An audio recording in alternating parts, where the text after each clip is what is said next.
Hello friends, welcome to my channel. কেমন আছো তোমরা সবাই?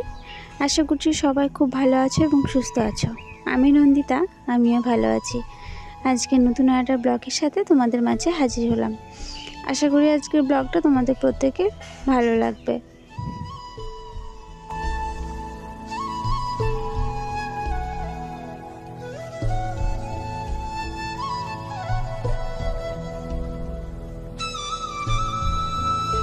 এবার বর্ষা নামতে একটু দেরি হয়েছে, তার মধ্যে বর্ষা অনুযায়ী বৃষ্টি তো নেই, তো তবুও বর্ষার আগে আগে আমার গাছে খাবার দেওয়া উচিত ছিল, কিন্তু সেটাই আমি ভুল করেছি, খাবারটা দেওয়া হয়নি।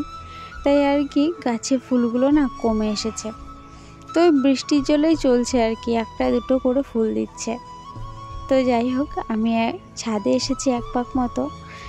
ছাদে জামা কাপড় মেলতে এসেছিলাম, দিয়ে তারপরে গাছগুলোকে হালকা পাতলা একটু স্নান করিয়ে দিচ্ছি। রাত্রেবেলায় আমি যেহেতু জল দিই, রাত্রেবেলায় জল দেওয়া আছে গাছে, কিন্তু সকালবেলায় যদি একটু গাছগুলোকে স্নান করিয়ে দেওয়া যায় না, তবে যেন দেখতে ভালো লাগে আর গাছগুলো যেন একটু শান্তি পায়। বৃষ্টি যদিও বা একদিন হচ্ছে, তার পরের দিন এমন বিশ্রীভাবে রৌদ্রুর তাপ দিচ্ছে, গাছগুলোর অবস্থা নাজেহাল। গাছগুলোর অবস্থা কি বলবো, আমি নিজেই ছাদে এসে তাকাতে পারছি না, এত রৌদ্রুর তাপ।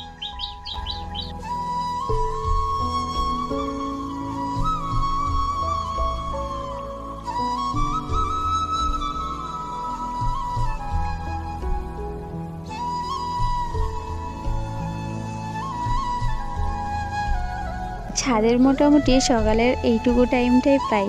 ওই জামা কাপড় যখন মেলতে চাই তখন এক ঝলক দেখি কোন গাছে কি কি ফুল ফুটেছে, আর তারপরে একটু গাছগুলোকে হালকা পাতলা করে স্নান করিয়ে দিই, ব্যাস এইটুকুই। তারপরে সোজা নিচে নেমে চলে আসতে হয়।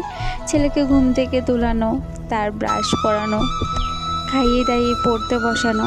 আজকে যদিও বা ওকে পড়তে বসাইনি, আজকে একটু ওকে ড্রয়িংয়ে বসিয়েছি, কারণ একভাবে যদি পড়া করাই প্রতিদিন, তাহলে ওরও ভালো লাগে না আর আমারও ভালো লাগে না। তাই মাঝে মধ্যে কী করি, শনি রবিবার, কি শুধু শনি রবিবার বলে না, আমার যেদিনকে দেখি ও পড়ার একদম মন নেই, সেদিনকাই ওকে ড্রয়িংয়ের খাতা ধরিয়ে দিই। দেখো কেমন ফাঁকি মেরে মেরে ও ড্রয়িং করছে।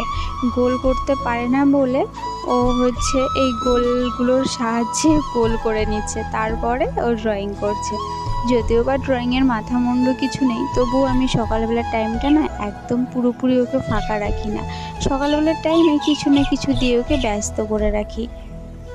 আর রং পেন্সিলগুলোর অবস্থা দেখো, এই কটা রং অবশিষ্ট। আমি আর কি করব বলো, কতক্ষণ দেখে রাখবো? মানে ড্রয়িংয়ের থেকে খেলাটা বেশি হয়ে যায় ওর রং নিয়ে। ড্রয়িংয়ের খাতায় তো কম লেখা থাকে ড্রয়িংয়ের রং, ওই দেওয়ালে, আমার কোনো ডায়েরিতে বা কোনো হচ্ছে কাগজ পড়ে আছে তাতে, এতে ওতে রঙগুলো ঘষে ঘষে নষ্ট করবে, কিছু হারাবে, এই করে করে আর কি দফা সেরে রেখে দিয়েছে রং পেন্সিলগুলো। তো যাই হোক, এবার সোজা চলে এসেছি দুপুরের লাঞ্চ মেনুতে।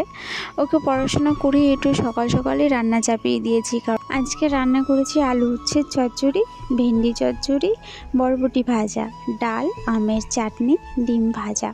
তো যদিও বা আমি হচ্ছে শুধু আলু উচ্ছের চচ্চড়ি, বরবটি ভাজা আর ডাল দিয়ে খেয়ে নিয়েছি, কারণ আমার খাওয়ার সময় অতিরিক্ত তরকারি একদমই পছন্দ নয়। বিশেষ করে বাড়িতে কোনো ভোজ টোজ হলে সেটা আলাদা ব্যাপার হয়ে যায়।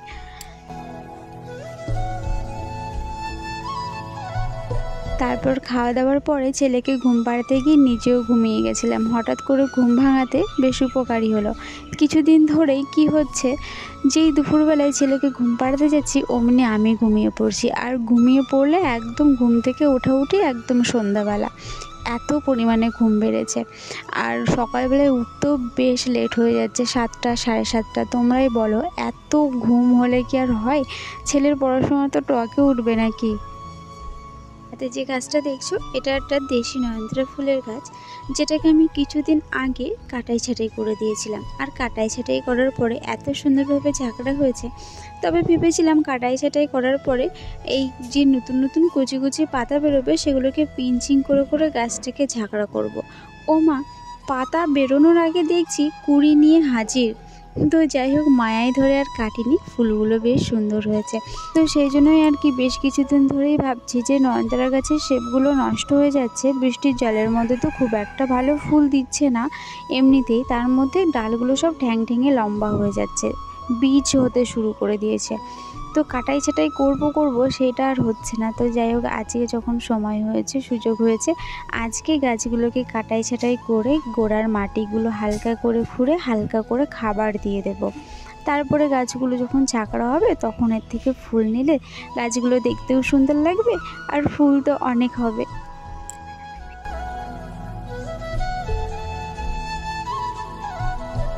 চলো আজকেই নয়নতারা গাছের পরিচর্যা করতে করতে তোমাদের একটা সুন্দর কমেন্টের উত্তর দিয়ে দিই।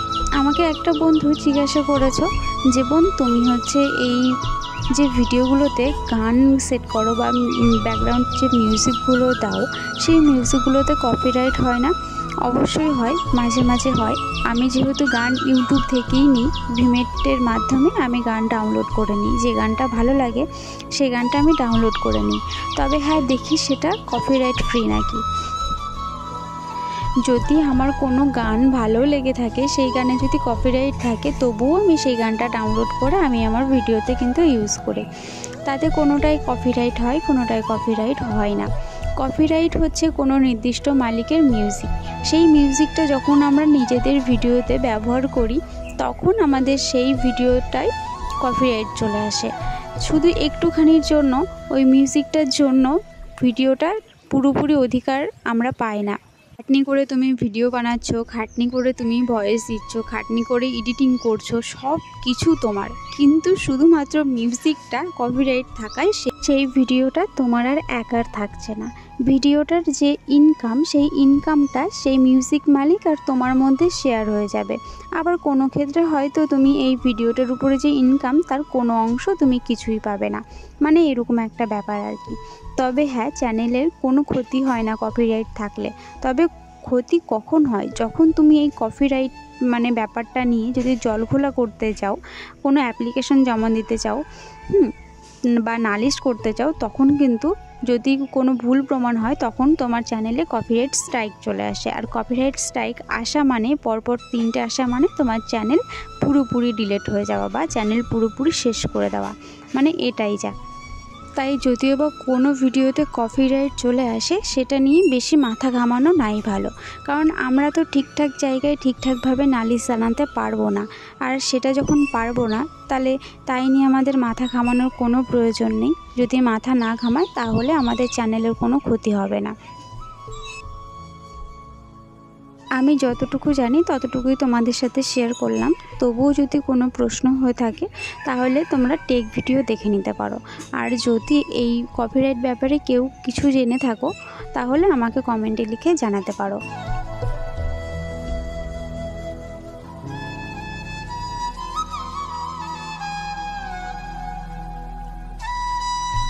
তো দেখো, এদিকে তোমাদের প্রশ্নের উত্তর দিতে দিতে এদিকে আমার হচ্ছে নয়নতারার গাছগুলো সবগুলোই প্রায় কাটাই ছাটাই হয়ে গেছে। এবার হচ্ছে গোড়ার মাটিটা হালকা করে খুঁড়ে হাতের কাছে যে খাবারই পেয়েছি সেইগুলো একসাথে মিক্সড করে গাছের গোড়ায় গোড়ায় দিয়ে জল দিয়ে দেবো। জল দেবো না, আকাশে মেঘ করেছে, তো মেঘে যদি বৃষ্টি আসে তো খুব ভালো হবে, সেই বৃষ্টির জলেই হয়ে যাবে। শুধু হাইব্রিড নয়নতারাগুলোকে আমি একটু নিচে থেকেই জল দেব, আর দেশি নয়নতারাগুলোকে খোলা আকাশের নিচেই রাখবো, যাতে বৃষ্টির জল পেয়ে ওদের জলের অভাবটা পূরণ হয়ে যায়। হাইব্রিড গাছের মধ্যে যে সাদা নয়নতারা গাছটা ছিল হাইব্রিড, সেই গাছটা জানি না কি হয়েছে, জলের অভাবে পাতাগুলো কুঁচকে আছে নাকি হচ্ছে ফাঙ্গাস লেগে গেছে, ওটা বোঝার জন্য আমাকে সকাল পর্যন্ত অপেক্ষা করতে হবে। তারপর যদি দেখি ফাঙ্গাস লেগে যায়, তাহলে তার আলাদা ব্যবস্থা করতে হবে। সেই জন্য ওই গাছটাকে আমি আলাদা করে আলাদা সাইডে সরিয়ে রাখলাম। আর বাদবাকি গাছগুলোকে খাবার দিয়ে কাটাই ছাটাই যেহেতু করেছি, তাই একটু আধো আলো জায়গাতে রেখে দেবো, ডাইরেক্ট সানলাইটে রাখবো না। এক্ষুনি মেঘ করে মেঘ ডাকতে শুরু করেছিল, আবার এক্ষুনি আকাশ পুরো পরিষ্কার হয়ে গেছে। যাই হোক, আমাকে আবার খাটনি করে জল দিতে হবে, এটাই যা আর কি। তো আজকের মতো এই ভিডিওটা এই পর্যন্তই। দেখা হচ্ছে নেক্সট ভিডিওতে। সবাই খুব ভালো থেকো, টাটা।